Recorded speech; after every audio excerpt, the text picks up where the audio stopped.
TV Pink je jedan od prvih privatnih TV kanala u Srbiji. Kako god da je vaše mišljenje o tom kanalu, skoro uvek je bio gledan i popularan među odraslima. Međutim, u poslednjih nekoliko godina ne bi povezivali Pink sa dečijim sadržajem, čak bi možda moglo da se kaže da je dečiji sadržaj na Pinku oksimoron.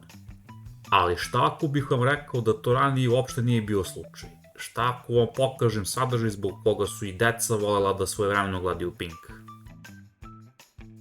Čisto radi predostrožnosti, znam da sada uz internet i kablovsku imate gomilu dečijeg sadržaja i načina da mu pristupite i svestan sam da i sama Pink medijska grupa nudi dečije kanale u svojoj ponudi, a i sadržaj namenjen mladima, ali period na koji se fokusiram ovde su rane 2000-te. Tada, na primjer, niste imali novčanice od 500, 2000 i 5000 dinara, evro je bio oko 80 dinara, u školu sam išao sa 50, a postojali su i deltini sladoledi i fineti i kremovi u koficama. Takođe, niste imali kanale na nacionalnoj frekvenciji gde su puštali crtane filmove skoro cijeli dan. Happy Košava nije još uvijek postala popularna, čak nisu imali ni popunjenu programsku šemu, a kablovska je tek započinjala svoje širenje. Kao dete u Srbiji ste imali crtane filmove na pojedinim široko dostupnim kanalima, a ako vas antena ne zeza, a i na nekim regionalnim. Pozdrav za Sad TV iz Požarevca, ako se ne varam puštali su Digimone i Alfreda Jonathana Kvaka, a relativno skoro sam saznao ime kanala. Nego, da krenem sa nekim dečijim sadržajem na Pinku. Digimoni, odnosno prva sezona koja je poznata kao Pustolovine sa Digimonima, su se najpreemitovali na RTS-u, ali ih se ja ne sećam dok su bili tamo, već ih se lično sećam na Pinku gde su sudeći po ovom broju borbe bili pušteni oko 2007. Termin je bio oko 7 ujutru ili 15 do 7 uveče, a sećam se da su, za razliku od velikog broja stranih crtenih filmova kod nas, Digimoni bili odrađeni do kraja, odnosno emitovana je poslednja epizoda. Da ne odajem previše o samoj priči, ovi prvi Digimon imaju 7 likova koji su u osnovnoj školi i koji u prvoj epizodi dobijaju svoje Digimone. Kad sam bio manji nisam to znao, ali Digimoni su poreklom iz Japana. To sad mogu naslutiti zbog imena likova, uvodne i odljevne špice, ali razlog zbog kog do tada nisam to znao, pored toga što sam bio mali, je i to što je crtani bio sinhronizovan na srpski. Ne sećam se lično svih glumaca i nisam ih sve prepoznao, ali znam da je narator bio Dragan Vujić Vujke, a da je i ulogu imao Nenad Nenadović. Dok ih odrasli znaju kao Panjković i njegovu ekscelenciju, njih dvojeca su zapravo uradili solidnu količinu dečijih sinhronizacija. Ovdje u Digimonima konkretno Vujić je bio narator, Tajči i Gabumon. Evo jednog isička odjevne špice gde možete čuti celu ekipu koja je radila sinhronizaciju. tekst preveo Goran Kričković, tekst interpretirali Vladan Savić, Valentina Pavličić, Duško Radović, Marica Vuletić-Naumović, Nenad Nenadović i Dragan Vujić. Tonska obrada Miodrag Ž. Vučković. Realizacija Radio Televizija Srbije, Televizija Beograd. Tokom istraživanja sam otkrio neki sopstveni Mandela efekat. Ovoga se nisam sećao kao mali, ali kada je Pink preuzeo Digimone, odradio je ponovo sinhronizaciju sa svojom ekipom, a evo su njihova imena. Pre ovoga sam mislio da je Pink puštao RTS-u u sinhronizaciju, ali pogrešio sam. Neko iz Pinkovog tima je napravio i nalog na krstarici kako bi komunicirali sa fanovima. Ne mogu da nađem epizode sa Pinkovom sinhronizacijom, ali mislim da znam ko ih ima, o tome kasnije, dok sa RTS-ovom sinhronizacijom mogu, ali ne želim da odajem kako ne bi potencijalno bile uklonjene epizode. Reakcije na Pinkovu sinhronizaciju su, da kažem, mešovite. Pojedinnima sa krstarice je kao ok, a nekima se baš nije svidela. Jedna od stvari koje je Pink odradio drugačije odnosno na RTS je da su prevodili nazive Digimona gde su mogli, pa je na primjer Birdramon postao Pticomon, Woodmon je postao Drvomon i moj lični favorit Vamon je postao Kitomon jer te liči na kita. Ovo je čak preraslo u svađu između jednog od tonaca koji je radio sa glumačkom ekipom i jednim moderatorom na krstarici. Link ću vam pustiti u opisu snimka i na mom sajtu, pa možete i vi da uživate u jednoj od najranijih srpskih internet rasprava kojima se i dalje može pristupiti. Pored ovoga sam saznao da je Koji Wada, pevač koji izvodi uvodnu špicu pod nazivom Butterfly i pesmu Tokom evolucije Braveheart na japanskom, na veliku žalost preminuo 3. aprila 2016 od teške bolesti. Svakako će mu pesme ostati kao veliko nasleđe. Mnogo je vremena prošlo, ali čini mi se da mi je omiljeni Digimon bio Greymon i u skladu s tim omiljeni lik Taichi, a skoro me je neko podsjetio da su se u nekim žvakama delile i sličice sa likovima Digimona. Ja lično pamtim Tentomona, koji je pripadao Kushiru, u koga se ja kako vreme prolazi u poslovnom aspektu i pretvaram. Na netu sam našao i ovaj album sa sličicama, ali ja ga se lično ne sjećam. Pokemone sam ja kao klinac zamišljao kao neke rođake Digimona. Pokemoni doduše imaju manje mehanizacije kompjutera prilikom evolucije, a i ne govore ljudskim jezikom uz neke izuzetke.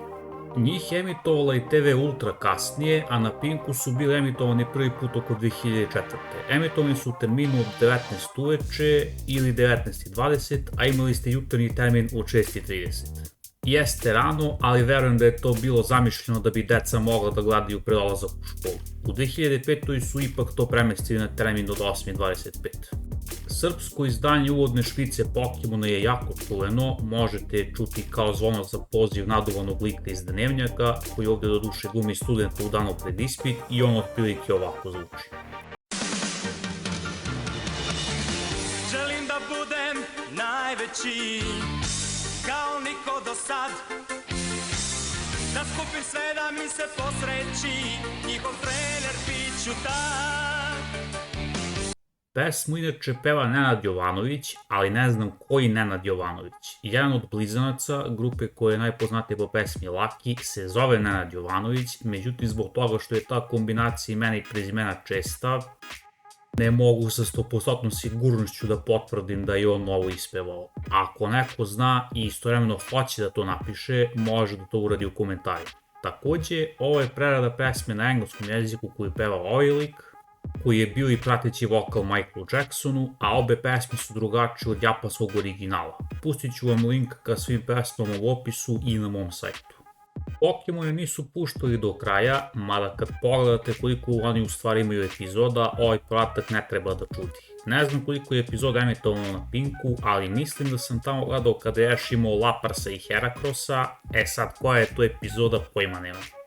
Mislim da je Ultra puštala kada je May bila deo njegove ekipe umesto Misty, ali to je već sad neki drugi kanal u pitanju, a ne Pink. Sećam se i uvodne špice i nešto o Johto ligi. To je sasvim novi svet, Pokemon Johto.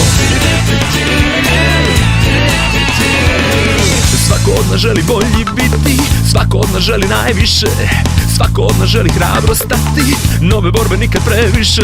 Wikipedia kaže da ovo peva Dejan Cukić, a da je prateći vokal Marija Mihajlović. Inače, sinhronizaciju je radio Loudworks, koji je izgleda u međuvremenu postao Blakoder, a Wikipedia kaže da su ovo bili glumci koji su davali glasove likovima iz Pokemona.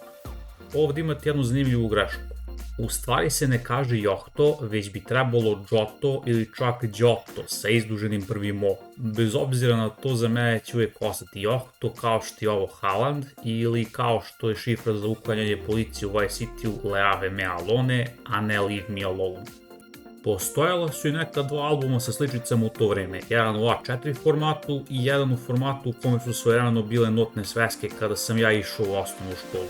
Ne sjećam se cene sličica, ali su bile široko dostupne na trafikama. Mislim da sam popunio ovaj veći album, ali nažalost ne mogu da ga nađem. A sada da vam kažem i nešto što možda ne znate ili čega se ne sjećate. Uvodna pesma za prvu sezonu Pokemona je imala i kontroverzan deo. Prema ovom tekstu Večernjih novosti od 29. septembra 2030. ova pesma u stvari podstiče nasilje jer nas Pokemoni muče dok ih učimo, a još trebamo i da ih skupimo sve. Pored toga, da citiram tekst, crtani filmovi po tučama krvi i brutalnosti u rangu su oni za odrasle. Mališani se dive nakazama koje bljuju vatru, imaju 4 oči ili specijalne moći, jedni drugima kidaju delove tela. Pojedini su se žalili i što kanali specijalizovani za crtane filmove nemaju oznaku za uzrast kome su namenjeni i da sami roditelji moraju da provale granicu i da ju uvode deci. RRA, današnji REM, je rekao da za to nije nadležan, dakle efikasan je kao i uvek. Ako se ne varam, kasnije su zbog američkog rvanja uveli oznaku za uzrast kome je program namenjen, odnosno starosnu granicu koja se nalazila gore, desno ili levo, ali za crtane to nisu uvodili, čak tipa ni za Death Note.